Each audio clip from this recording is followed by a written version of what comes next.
My name is Abigail Turner. I am 67 years old. I spent most of my life working as a part-time accountant and keeping a home full of love. This brick house was the center of everything for my late husband Frank and me. Every holiday, every stormy night, every milestone in our children's lives happened right here.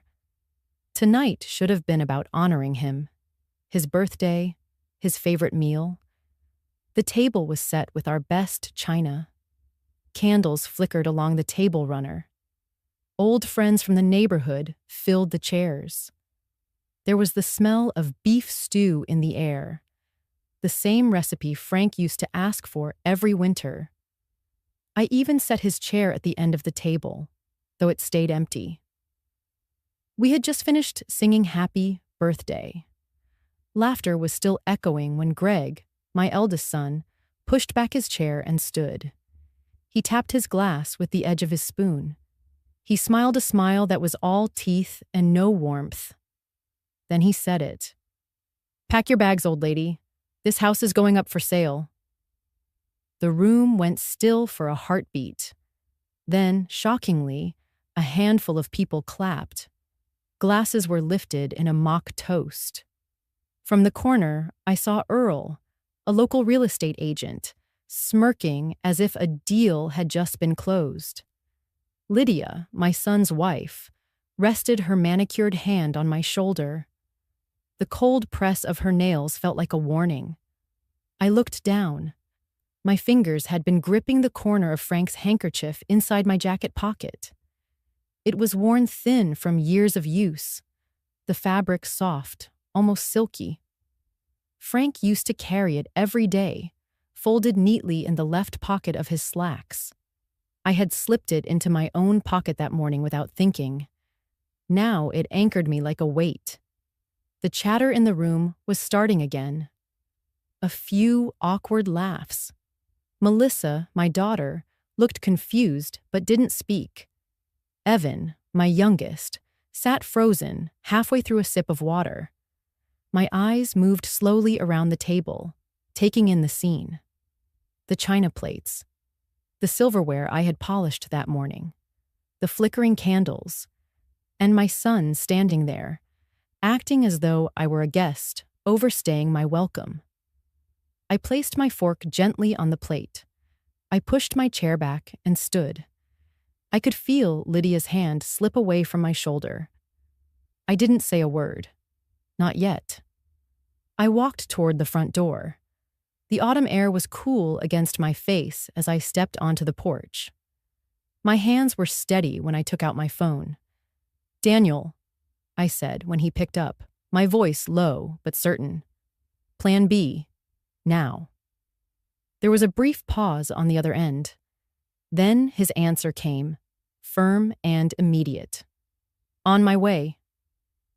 I ended the call and slipped the phone back into my pocket. The handkerchief was still there, warm now from my grip.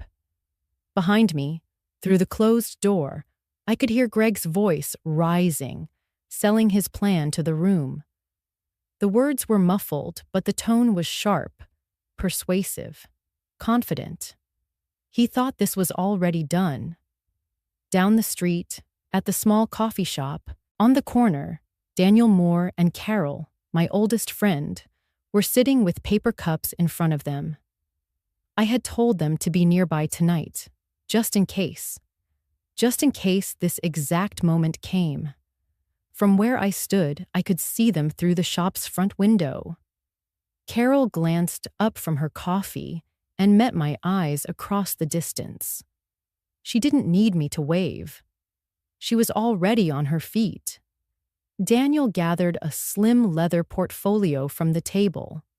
The two of them stepped out into the night, walking quickly toward my house. I stayed on the porch, one hand on the railing, breathing in the cool air. In less than 10 minutes, their footsteps would cross the threshold, and inside, the voices would get louder, sharper. There would be shouting, the kind that comes when the ground under someone's feet is suddenly pulled away. At my late husband's birthday, my son announced, "Pack your bags, old lady. This house is going up for sale." Everyone cheered and raised their glasses. I stepped outside and made one phone call. 10 minutes later, the screaming started. I am 67 years old. For most of my adult life, I have worked as a part-time accountant at the same small firm in town. Numbers have always made sense to me. People, not always. My real work, the one I never got paid for, was keeping this red brick house running. It was the center of my marriage, my motherhood, my entire rhythm of living. Frank and I bought the house in 1979. Back then, it needed work, flaking paint, cracked steps, a yard overrun with weeds, but Frank could see past all that. He said it had good bones. We spent that first summer on ladders, sanding and painting, with the radio playing in the background. By fall, it was ours in every way that mattered. Frank loved that yard. He planted a row of irises along the side fence the year our first child was born. He said they were stubborn flowers, the kind that returned no matter how cold the winter. I can still see him out there in an old flannel shirt, dirt on his hands, coaxing those bulbs into the soil. Every spring since, they've come back, tall and purple, just like he promised. Inside, he had his spot, the brown leather armchair by the window in the living room. Morning after morning, he sat there with his coffee, the newspaper folded neatly in his lap. He had a way of reading headlines and shaking his head, a little sigh escaping before he turned the page. That chair is still here. Sometimes I swear it holds the shape of him. We raised 3 children in this house. Greg, the oldest, is 42 now. He works as a construction project manager in the city. Ambitious, polished, always talking about the next big move. He's the one who makes plans without asking who they affect. He can charm a room if it serves him, but when it comes to family, charm turns into control. Melissa is 39. She teaches music at the elementary school and has 2 kids of her own. Her life is a constant shuffle between lesson plans, soccer practices, and keeping her marriage from fraying. She doesn't make waves. If Greg speaks loudly enough, she tends to let him take the lead. Then there's Evan, my youngest at 34. He owns a small auto repair shop a few miles away. Evan is steady, like his father was. He checks in, asks how I'm doing, shows up with groceries when he knows I've been too busy or too tired to shop. He never liked conflict, but he's not afraid to stand beside me when I need someone in my corner. Frank used to tell me, if you want to keep something, don't just hold it with your hands, hold it with legal rights. At the time, I thought it was just about making sure the mortgage was in both our names, or that our wills were signed and notarized. But over the years, I've learned he meant more than that. He meant that love and trust are precious. But when it comes to protecting your home, your security, you can't rely on goodwill alone. After Frank passed last year, I found myself carrying that sentence in my head like a compass. I kept up with the property taxes. I double-checked the paperwork on the deed. I even had quiet conversations with Daniel, our longtime attorney, just to make sure I understood exactly where I stood. That's why tonight, when Greg stood up at that table and announced the sale as if it were already done, the words didn't hit me like a surprise. They landed like something I had been bracing for. His timing on Frank's birthday was cruel, but not random. Greg has been circling the idea of unlocking equity in this house for months. He sees square footage, not the 34 Christmas mornings spent in this living room. In that moment, Holding Frank's handkerchief in my pocket, I thought about the irises, how they come back each year, not because they're wanted, but because they are rooted, deep, quietly determined.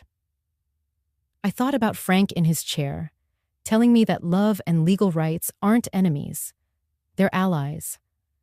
So I stepped outside. I called Daniel, and I asked him to set Plan B in motion. What Greg didn't know, and what he was about to find out, is that this red brick house is not just a place where I live. It is a place I own, in every sense of the word. And I have no intention of being pushed out of it with a toast and a smirk. The autumn air was sharp against my cheeks, but I felt steady. Inside, laughter was picking up again, but it had a hollow sound now. The night was about to shift, and I was ready. It started not long after Frank's funeral. The casseroles from neighbors were still stacked in the freezer, and the sympathy cards sat in a neat pile on the kitchen counter. Greg began stopping by more often, always in the evenings when the shadows were long and the house felt too big. He would sit at the table, clasp his hands, and say things like, "Mom, we should talk about your future, a safe future. This place is a lot to manage on your own." At first, I thought he meant well. Losing Frank had left me untethered, and maybe Greg just wanted to help anchor me. But then, the conversations took on a certain weight. He started using words like liquidate and maximize assets, as if he were running a boardroom meeting instead of talking to his mother in her own kitchen. "A retirement community could give you everything you need," he said one night. "Meals, medical care, people your own age." I knew better. Those places are for people who are done living in their homes, not for someone who still plants spring bulbs and files her own taxes. A week later, he brought Lydia. She's polished, mid-30s, always in tailored jackets and perfect hair. The kind of smile that shows every tooth, but somehow doesn't warm her eyes. She handed me a box of bakery cookies and strolled through the living room as if she'd been invited to appraise it. Her gaze moved from the grandfather clock Frank inherited from his uncle to the walnut dining set we bought our first Christmas. "Charming," she said, but her tone made it sound like a category on a real estate listing. I noticed the way Greg watched her, almost like they were silently tallying value. It made my stomach knot. 2 days later, my neighbor Mrs. Turner stopped me by the mailbox. "Abigail," she said, lowering her voice, "there was a man in your yard yesterday. Long tape measure, clipboard. Not one of your kids?" I shook my head. That evening, I saw for myself. Lydia stood on the front walk with a tall man in a navy blazer, the kind who wears loafers without socks. He was holding a tablet, angling it toward the porch. The late light caught on the gold badge pinned to his lapel, Earl Benton Realty. I didn't bother going inside first. I walked right up to them. "Taking an interest in my hydrangeas?" I asked. Earl shifted, but Lydia smiled that wide, cool smile. "Just helping Greg explore some options for you," she said, as if she were discussing paint colors. I didn't answer. I let the silence stretch until Earl glanced at his watch and murmured something about another appointment. They left without taking any more pictures. That night, I sat at the kitchen table with a cup of tea gone cold. I thought about Frank again, about that line he used to say, the one I carried like a shield. "If you want to keep something, don't just hold it with your hands, hold it with legal rights." I knew I had paperwork in order, but I also knew Greg could be persistent. The next morning, I called Carol. She and I met in bookkeeping night classes decades ago, back when our kids were in grade school. She'd lost her husband 5 years earlier and had learned the hard way that family doesn't always honor what's fair. Over coffee at her kitchen island, I told her about Greg, about Lydia, about Earl with his clipboard. She listened without interrupting, her eyes narrowing just enough to show she was already running through solutions. "You need a trust," she said finally. "Not just a will, not just a deed in your name. A living trust. That way, no one can rush you or accidentally sign something on your behalf. You decide who benefits and when. And if Greg's in a hurry, well, too bad for him." I laughed once, short and humorless. He's not going to like it. Carol's mouth quirked in that half smile I've always admired. Good. This isn't about what he likes. It's about you keeping what's yours.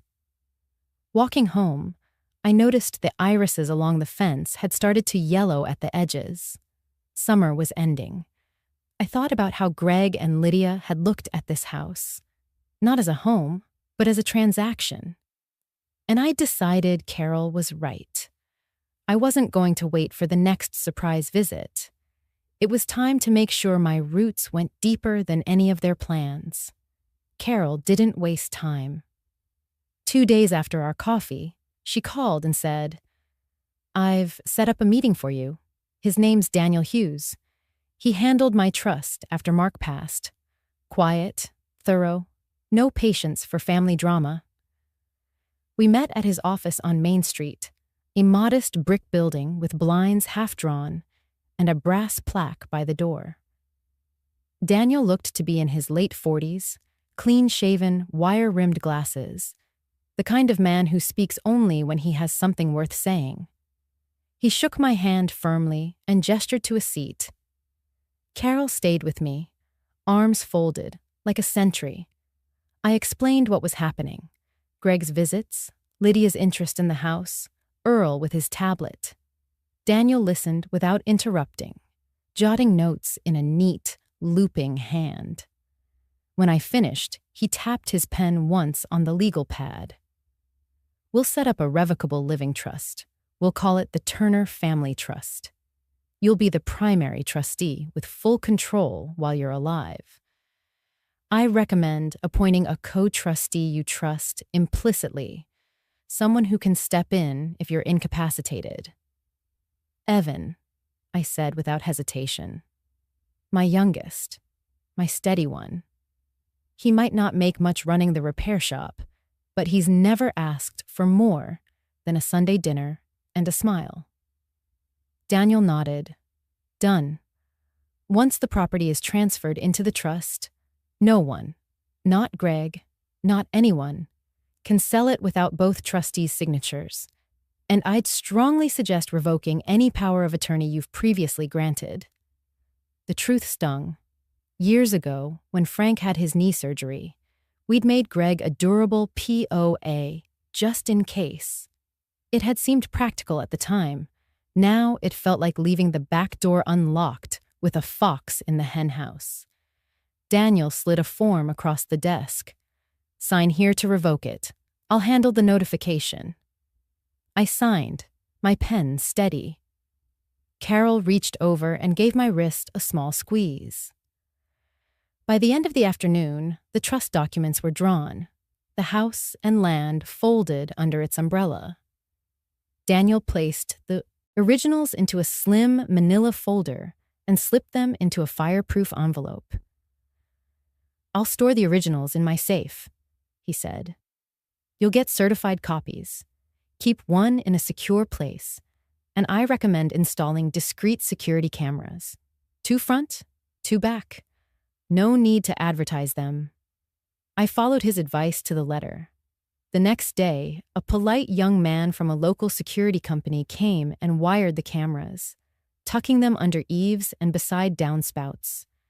I didn't tell Greg, or anyone else besides Evan, what I'd done. When Daniel handed me the small silver key to the bank's safe deposit box where one certified copy would be stored, it felt heavier than it should. Smooth, cool, unassuming, yet it held my future. I slipped it onto a plain keyring and kept it in my pocket, the way some people carry a lucky charm. Only this wasn't luck. This was law. That night, I made myself a cup of chamomile tea and sat by the front window. The camera's tiny lights blinked faintly, invisible unless you knew where to look. The house was quiet, the air still. For the first time in weeks, I felt a layer of calm settle over me. Frank's voice came back to me. If you want to keep something, don't just hold it with your hands, hold it with legal rights. I closed my fingers around that key in my pocket and realized I was holding both. About a month before the birthday gathering, the phone rang just after dinner. I was rinsing plates when Melissa's name lit up the screen. "Hi, honey," I said, drying my hands. There was a pause, then her voice, lighter than usual but edged with something. "Mom, can we talk for a minute? Greg's been saying, well, that you've been forgetting things, misplacing bills, leaving the stove on." I could hear a faint clatter in the background, and then the high, bright giggle of her youngest. My chest tightened. "Is that Emma?" I asked. Melissa's voice softened. "Yeah, she's building a fort in the living room." The sound of that little laugh should have warmed me, but instead it underscored the distance. My own granddaughter, just a few towns away, yet I was more familiar with her voice over a phone line than with her hugs. I tried to keep my tone even. "Honey, I'm fine. I keep my own books, balance my checkbook every month, and I haven't left the stove on since you were in high school." "I know, Mom," she said quickly. "It's just..." Greg sounded really concerned. He said maybe we should think about, planning ahead. Planning ahead. The same phrase Greg had used in my kitchen last week, leaning against the counter like he owned the place. I could almost hear his voice coming through hers. In my head, a list started forming. Moments Melissa had pulled away over the years. Not in a cruel way, but in the way life tugs at people. A new baby, a new job, her own mortgage. Yet now, with Greg feeding her this story, I felt something sharper. Not just absence, but doubt. I swallowed. "Melissa, I raised 3 kids while keeping the books for your father's business, and later for 2 more companies. If I can still tell you the exact date property taxes are due and which cupboard the extra sugar is in, I think my mind's doing just fine." There was another pause, then a sigh. "Okay, I worry about you." We said our goodbyes, and I stood for a long while in the kitchen, phone still in my hand, listening to the quiet. The clock ticked steadily above the stove, a sound that used to comfort me. That night, it sounded like something counting down. It wasn't just that Greg was circling the house. Now he was planting seeds of doubt in my own daughter's mind. And the part that hurt most was realizing how easily they might take root. The morning of the gathering, I woke earlier than usual. The kitchen still smelled faintly of coffee from the night before. I pulled out the heavy Dutch oven Frank used to favor, running my fingers over the worn handle before setting it on the stove. Beef stew, slow-cooked with red potatoes and carrots, had been his favorite, and I wanted the house to smell like those winters when we'd host friends after church. As the meat browned, I dug out an old cassette from the drawer by the fridge. Frank's voice crackled through the speaker, him laughing at some long-forgotten joke. I let it play low while I chopped vegetables, the sound filling the empty spaces like sunlight through a thin curtain. On the dining table, I placed our wedding album. open to a photo of us under the arbor, my veil lifting in the wind. By 2 o'clock, the stew was simmering and the house felt warm, almost safe. Greg arrived first, wearing a sports jacket too tight across his shoulders. Lydia followed, a flash of perfume and sharp heels. Earl, the realtor, trailed behind them, holding a bottle of wine like it was an offering. "Mom," Greg said, leaning in for a quick hug. His eyes scanned the room before his arms even left my shoulders. Lydia smiled wide, her hand resting lightly on Greg's arm. "The house looks lovely," she said, but her gaze flitted to the crown molding, the framed photo above the mantel. I noticed Earl hang back, taking in the space with the same detached interest a man might give a car lot. Melissa came next, a little out of breath, carrying a store-bought cake. She kissed my cheek quickly, murmured something about traffic, and then went to fuss over the kids who had slipped in behind her. From the kitchen doorway, the threshold, I watched them all mingle. Lydia drifted toward Earl, their heads close, voices low. Earl gestured toward the back window, and Lydia nodded, a small smile playing at her lips. I stood there, framed in the doorway, one hand resting on the wood. It was a stance I'd taken 100 times before, looking in on a room full of family and friends, wondering whether to join or just keep watching. Today, that hesitation felt heavier. Greg called out from the living room, "Mom, come in here, will you?" But I lingered a moment longer, my feet just shy of the carpet. From where I stood, I can see the stew pot in the kitchen, steam rising steadily. I could hear Frank's laugh still playing softly from the cassette, almost drowned by the chatter in the other room. It struck me that this threshold, was more than a doorway. It was a choice.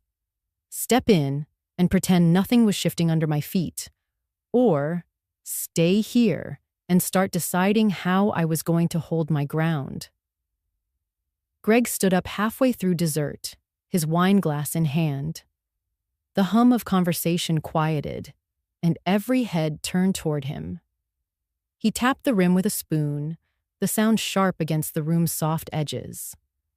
"I have an announcement," he said, smiling as though he were about to toast a promotion. "Mom has decided it's time to downsize. This house will be on the market by spring. We want her somewhere safe, comfortable, less to take care of." My fork froze midair. Across the table, Earl shifted forward, sliding a leather portfolio onto the polished wood. The clasp popped open, and I caught the edge of a glossy brochure. Photos of my kitchen, my garden, my bedroom. My hands tightened in my lap. A smattering of polite claps broke out around the table. Melissa's were tentative, eyes flicking to me, but Lydia's were bright and confident, as if she were applauding a performance she'd been waiting for. My stomach churned. The people who had eaten my food, sat at my table, were now cheering the idea of me packing my life into boxes. The air thickened, voices blending into a muted roar in my ears. I slipped my hand into the pocket of my cardigan and felt the soft cotton of Frank's handkerchief. It was still folded the way I'd kept it since the funeral. Corners worn smooth. The simple pressure of it under my fingers anchored me. Frank's voice came back to me, low and steady. "If you want to keep something, Abby, don't just hold it in your hands. Hold it in a way they can't take." I set my fork down with deliberate care, the metal barely making a sound against the plate. Standing, I smoothed the front of my sweater, the handkerchief still pressed to my palm. The chatter dulled as I stepped back from the table, skirting the edge of the room. Out on the porch, the winter air met me like a bracing slap. I closed the door behind me and pulled my phone from my pocket. My fingers moved without hesitation. Daniel, I said when he picked up, my voice low but clear. Plan B, now. From the street, I saw movement at the corner cafe. Daniel and Carol rose from their table, leaving their coffee half finished, and started walking toward my house with purpose in their stride. Inside, through the dining room window, I could see Greg still talking, gesturing toward Earl's papers. Lydia leaned in, nodding. They didn't notice I was gone. Not yet. The front door opened without a knock, and every conversation in the dining room stalled. Daniel stepped in first, tall and calm in his dark coat, followed by Carol, her expression unreadable but steady. They didn't hesitate. They walked straight to my side as I re-entered from the porch, the cold still clinging to my sweater. Daniel placed a slim folder on the table, sliding Earl's portfolio aside like it was nothing more than a misplaced menu. I'm Daniel Foster, Mrs. Turner's attorney, he said evenly. Before any further discussion about this property continues, there's something you all should know. Greg leaned back in his chair, his smile tight. Daniel, right? You might want to slow down. We've got this handled. Daniel ignored him, flipping open the folder to reveal crisp legal documents. The Turner Family Trust was established 6 weeks ago. The house and land are held by that trust. Abigail Turner is the primary trustee. Evan Turner is the co-trustee. No sale, lease, or encumbrance can proceed without their joint consent. A ripple of murmurs moved around the table. Earl's face lost some of its color. Lydia's smile faltered, eyes darting between Greg and the folder. Greg's voice sharpened. That's interesting, but you're forgetting something. I have a new power of attorney for Mom, signed just last month. I can make these decisions. Daniel didn't flinch. He reached into the folder again, pulling out a single page, placing it directly in front of Greg. You mean this? His voice stayed calm, but each word landed with weight. Dated December 2nd, the same day Mrs. Turner was admitted to St. Mary's Hospital for a diagnostic scan, heavily sedated, under medical observation from 8 a.m. until 4 p.m. He let that hang in the air before continuing. There are 2 witnesses, both hospital staff, prepared to testify she could not have knowingly signed anything that day. The silence was sharp now, the kind that makes every breath sound too loud. Greg's jaw tightened. You're twisting things. Carol finally spoke, her tone cool but unshakable. No, Greg, you've been twisting them. For months. From my place beside Daniel, I let my hand rest on the edge of the table, close to the wedding album I'd set out earlier. My fingers brushed the page with Frank's smile, and I felt the weight of the room shift, just slightly, away from Greg's control. No one clapped this time. Carol didn't raise her voice. She didn't need to. She reached into her tote bag and pulled out a small digital recorder, setting it gently on the table. Before anyone pretends we're all misunderstanding each other, she said, pressing play, let's listen. The sound that filled the dining room wasn't music or small talk. It was Lydia's voice, unmistakable, clipped, and businesslike. If we close by March, Earl, your cut's secure. Greg promised me 10% for moving this along. Earl's laugh followed, low and smug. You'll get it. Once she's out, the listing goes live. I already have buyers interested in tearing down the back lot. The recording clicked off. Melissa's fork clattered against her plate. Lydia, you... She turned on Greg, her face pale. Did you forge Mom's signature? Her voice broke on the last word. Greg opened his mouth, but nothing came out. His eyes darted toward Lydia, whose lipstick smile had vanished entirely. Earl shifted in his chair, looking suddenly very interested in his watch. Evan was the one who spoke next, his voice steady, but weighted with something deeper than anger. I thought you wanted to help Mom, Greg. I thought all those talks about her future were real. He shook his head slowly. Turns out you just wanted her gone. I stayed quiet, letting their words hang in the air. My fingers found the edge of Frank's handkerchief in my pocket, the fabric worn soft from years of folding and refolding. It grounded me, reminded me of every small fight we'd weathered together.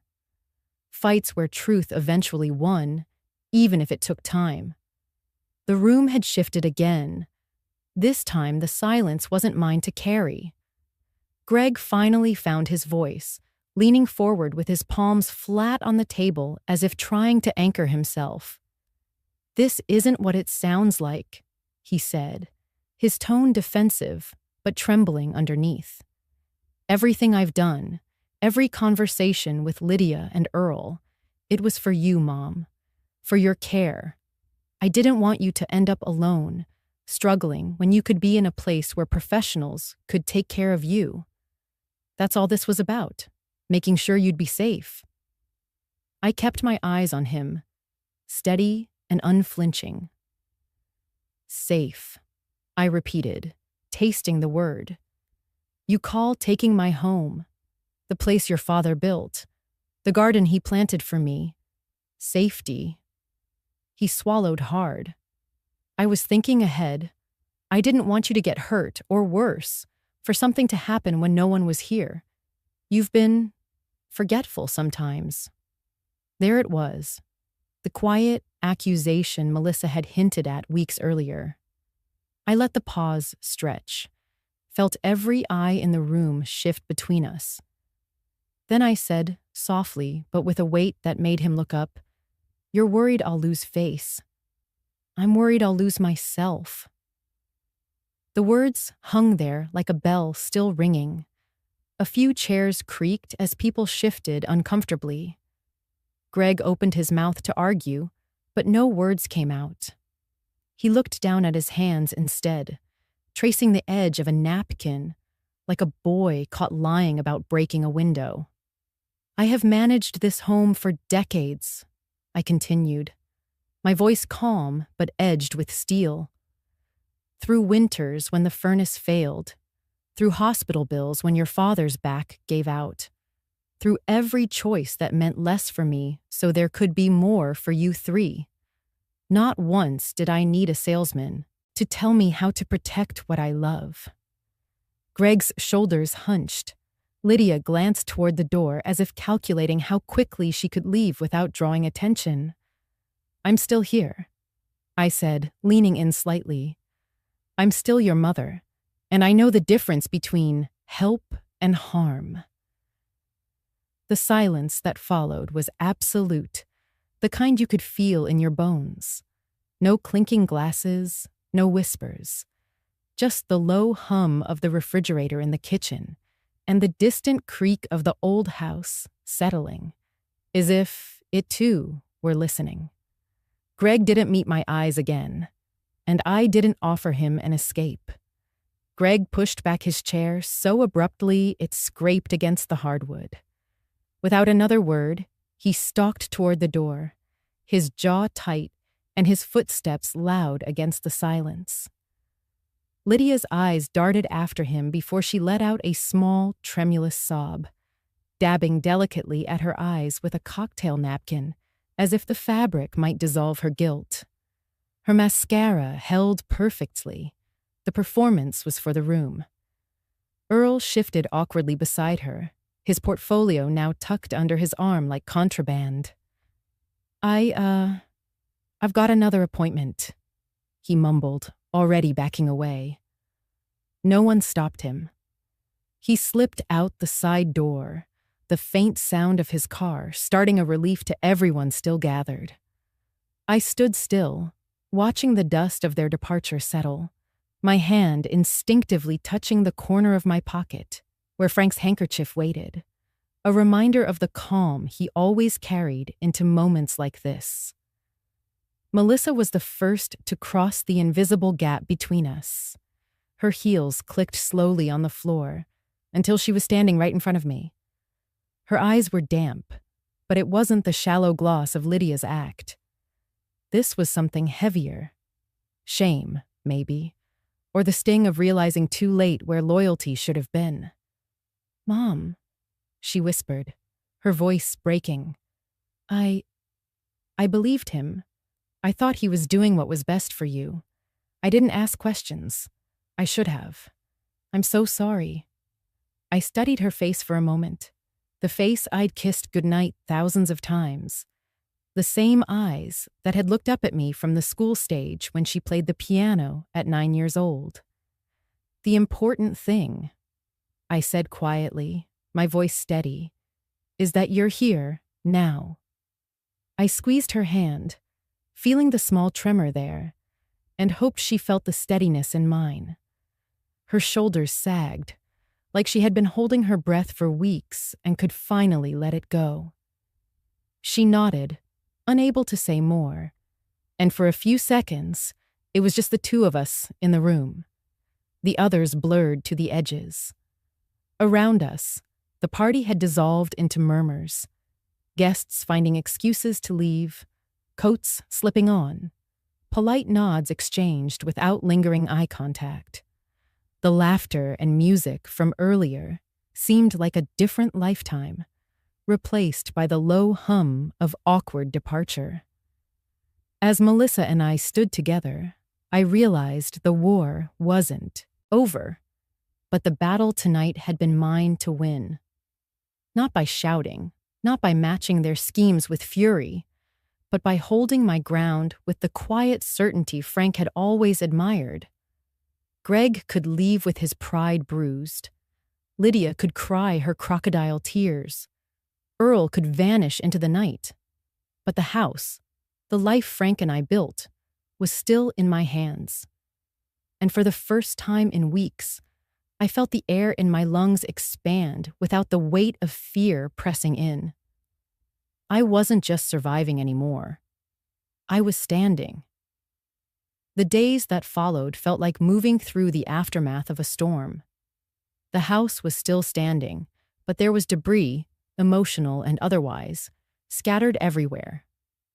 Daniel came by the very next morning, a leather folder under his arm, his voice calm but decisive as he walked me through each page.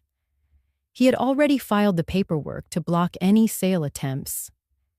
Every transaction tied to the property was frozen unless my signature and Evan's, as co-trustee, appeared together. Earl's name, Daniel told me, had surfaced in 2 other questionable property deals, and there was now a quiet but firm investigation underway. Lydia packed her things 3 days later. I didn't see her leave. Evan said she came by while I was at the grocery store. I found her perfume lingering faintly in the hallway, but her shoes were gone from the mudroom, her coat missing from the hook. She didn't leave a note. Greg stayed silent. No calls, no visits. I suppose I should have expected that. His absence didn't hurt the way I thought it might. Instead, it was like closing a door that had been hanging open during a cold night. There was still a draft, but I knew it would fade. Daniel stopped by again that Friday, this time with a few small items for me to sign. "These will make sure no lender or buyer can touch your house without going through the trust," he said, sliding the papers toward me. His efficiency was a comfort. Every line he drew, every stamp he pressed, felt like bricks being laid in a wall I could lean on. That weekend, Melissa arrived with the kids. She didn't call ahead, just showed up on the porch with a pie in her hands, her hair windblown, cheeks flushed from the cold. "We thought we'd spend the afternoon here," she said, her voice tentative but warmer than it had been in months. The children tumbled inside, their laughter filling spaces that had been too quiet lately. We played a board game Frank used to love, The kind where the rules made no sense, but the competition was fierce. Melissa sat beside me on the couch after, helping me fold laundry while the kids built a pillow fort in the den. It wasn't lost on me how different the air felt with them here.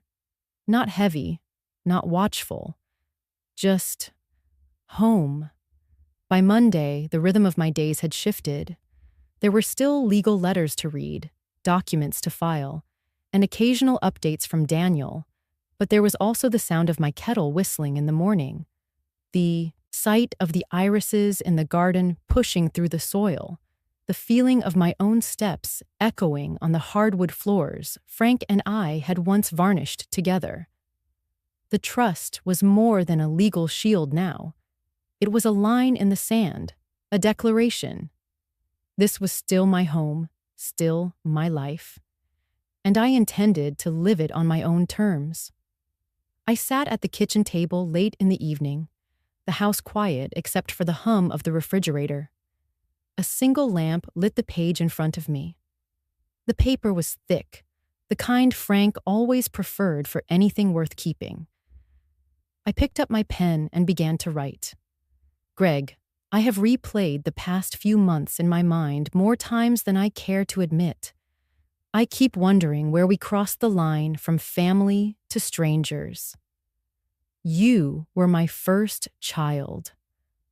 I remember the night you were born, the way your tiny fingers wrapped around mine, as if you already knew I was the one who would keep you safe. That memory has not faded, even after all that has happened. Trust is not something given without cost.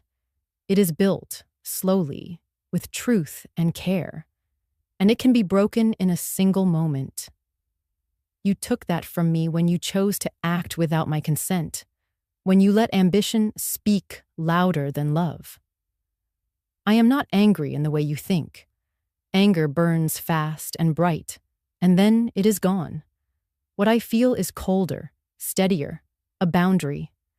That boundary now stands between us, not to punish you, but to protect what I have left. I will always wish you well, Greg. I will always remember the boy you were, the one who laughed with his father in the garden, the one who helped me bring in the groceries without being asked. But I cannot let that memory blind me to the man you are now. If you ever want to rebuild trust, it will not be through words, but through actions over time. Until then, my life will move forward, and it will be mine. I set the pen down and read the letter twice. There was no satisfaction in it, only clarity. I folded the paper neatly, slid it into an envelope without sealing it, and tucked it into the back of the desk drawer. It wasn't meant to be sent. Some things are better left unsaid to the person they're about, yet said fully to yourself. Sitting there, I realized forgiveness and protection are not the same. Forgiveness can be silent, private. Protection must be visible, firm. I could forgive him in my heart, but that didn't mean I had to open the door again. The lamp cast a warm circle of light on the table. Beyond it, the rest of the house was in shadow. I got up, turned the light off, and let the darkness settle, carrying with me the quiet certainty that my boundaries were not walls of bitterness. They were gates I chose when and for whom to open. The afternoon sun was warm, but not heavy, the kind of light Frank used to call honest daylight. I stood on the porch steps, sleeves rolled to my elbows, watching Evan haul 2 buckets of white paint toward the fence at the edge of the garden. The old wooden slats had been leaning for years, weathered to a gray that made the irises behind them look even more vivid. Frank had promised me he'd get around to painting it before the petals fell for the season. That season had passed 3 times since. Evan set the buckets down with a thud and grinned. "Figured it was about time we made good on Dad's promise," he said. I handed him a brush, its bristles soft from years of use, and we worked side by side without speaking at first. The rhythm of dipping and brushing was steady, the scent of fresh paint mixing with the faint perfume of the flowers. After a while, Evan broke the silence. "You know, Dad used to stand here in the evenings, right by this fence. Said this spot gave him the best view of the whole yard." I smiled, the image coming easily. Frank leaning on the top rail, coffee mug in hand, surveying the garden like it was a kingdom he'd built. "He said the same to me," I replied, though I think he mostly liked that he could see me through the kitchen window. Evan chuckled, and for a moment it felt like the weight of the past months loosened. But then his expression grew more serious. "Mom, I know I haven't said it out loud, but I'm proud of how you handled everything. You didn't shout. You didn't slam doors. You just stood your ground. I think Dad would have been proud, too." The words settled over me like the warmth of the sun, steady and quiet. I kept brushing the paint on in long strokes, letting the silence stretch before I answered. "Your father always said there's more strength in stillness than in noise. I didn't understand that when I was younger. But now, I think he was right. Standing up for yourself doesn't always mean fighting. Sometimes it means staying rooted, like these irises, even when someone tries to dig you out." Evan leaned on his brush and looked toward the flowers. "They come back every year," he said softly, "even after winters that look like they've killed everything." "That's the thing about roots," I said. "You can't always see them, but they're there, holding on."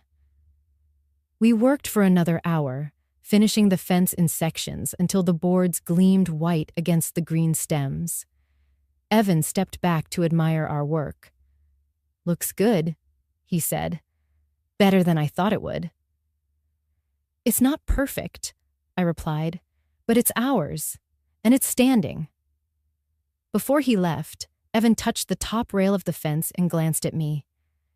"If Greg ever comes around, I'll be here. You won't have to stand alone again." I nodded, my throat too tight for words. After he drove away, I stayed by the fence a little longer, running my fingers over the smooth paint. The irises swayed gently in the breeze, their petals brushing the new boards like a quiet "thank you." In that moment, I realized the fence wasn't just a promise Frank had left undone. It was a symbol of the things we build, the things we protect, and the quiet ways we keep standing, year after year. The kettle began its soft whistle just as the late afternoon light turned the kitchen golden. I reached for Frank's old ceramic mug, the one with the tiny chip along the rim, and set a tea bag inside. The mug was heavier than it looked, shaped perfectly to fit between my palms.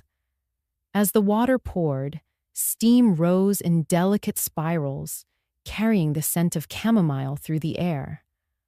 I crossed to the old cassette player on the counter and pressed play. A faint static came first, then his voice. Frank's low chuckle, followed by a short burst of laughter that made my chest ache in the gentlest way. I let the sound fill the kitchen while I stirred the tea, the spoon tapping against the mug in slow, steady beats. Carrying the mug, I stepped out onto the porch.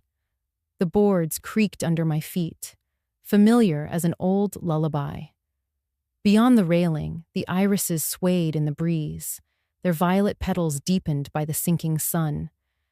My gaze fell to the small brass key in my other hand, the trust's safe deposit key. I rolled it between my fingers, feeling its ridges, its solid weight. That key wasn't just metal. It was proof that my life, my home, and my choices were my own. I lowered myself into Frank's rocking chair, the one we'd bought together at a yard sale 30 years ago.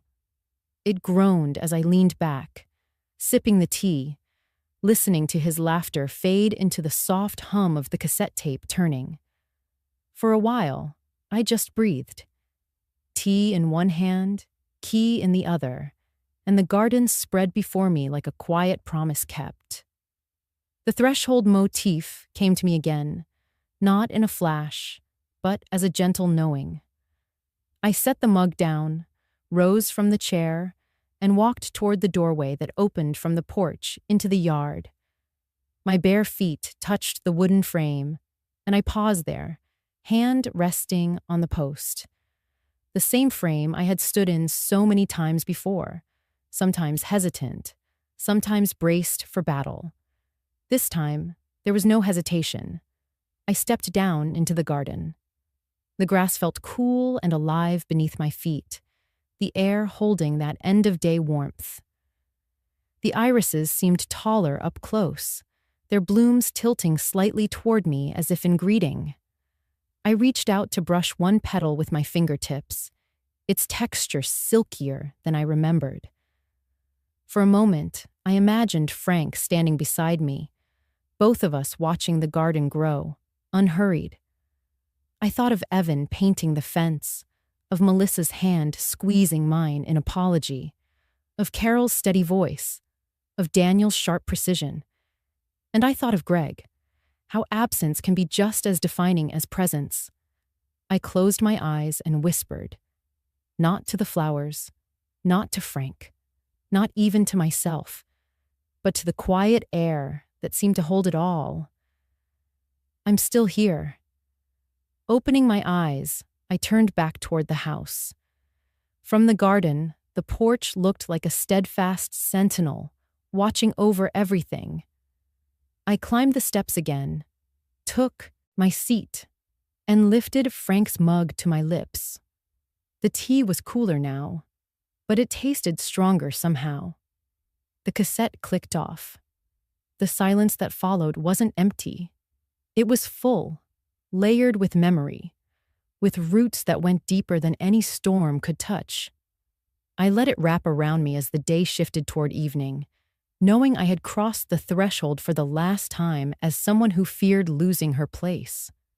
Now, I simply belonged. I could still hear Frank's voice as clearly as if he were sitting right beside me. He had said it more than once, always in that calm, matter-of-fact way of his. Never as a warning, but as a truth worth carrying. If you want to keep something, don't just hold it in your hands. Hold it in your legal right.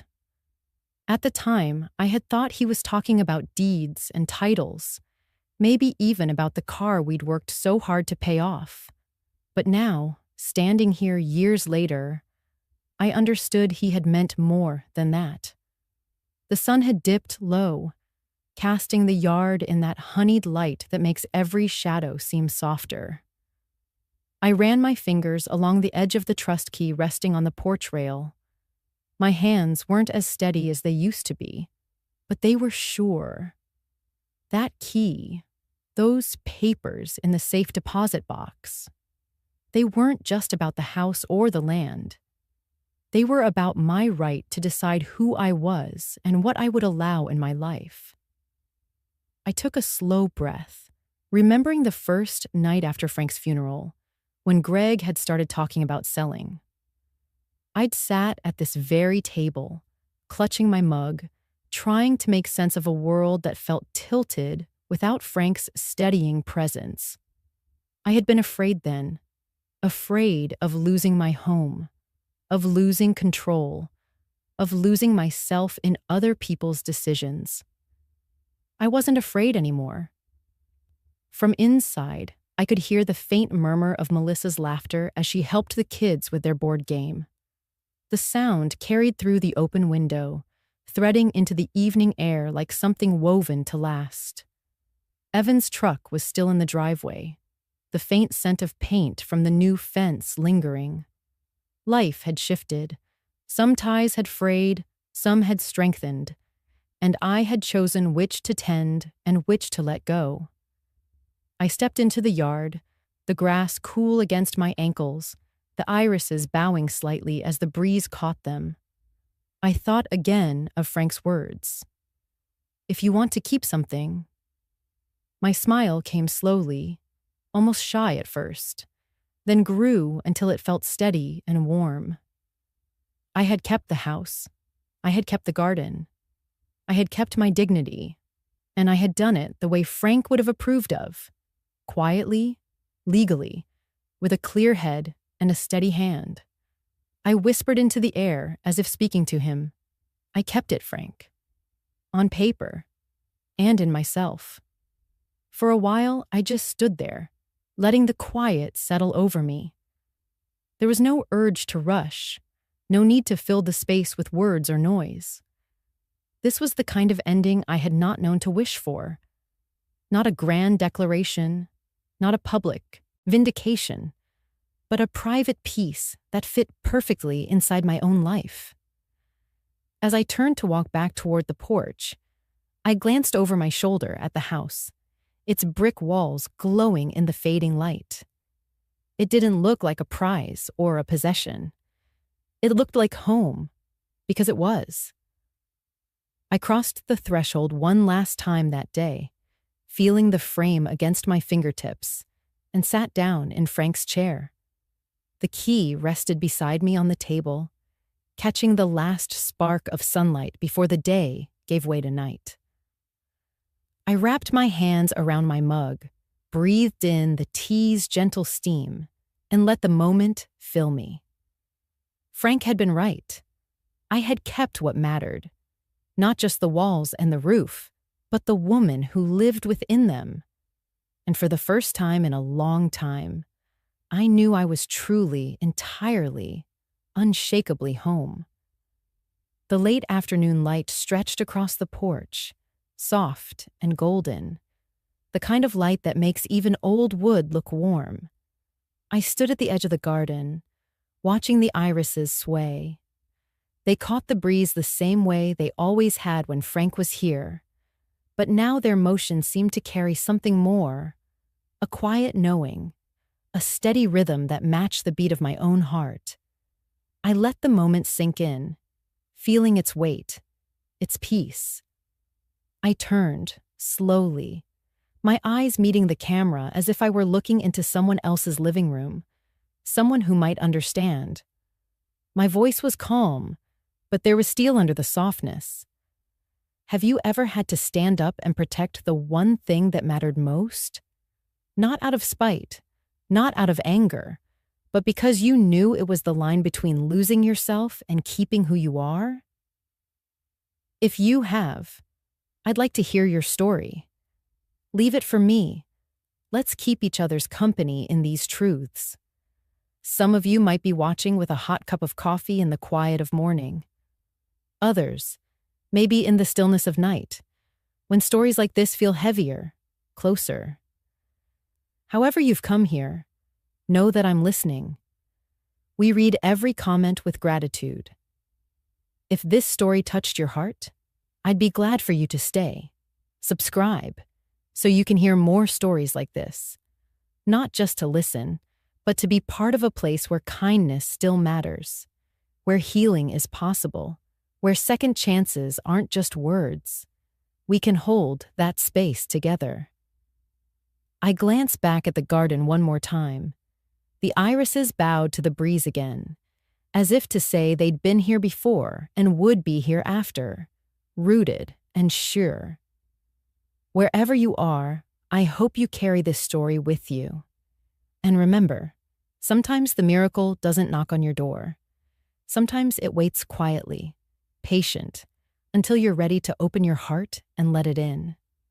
The music under my voice was soft, just a thread of piano and strings, wrapping around the silence instead of breaking it.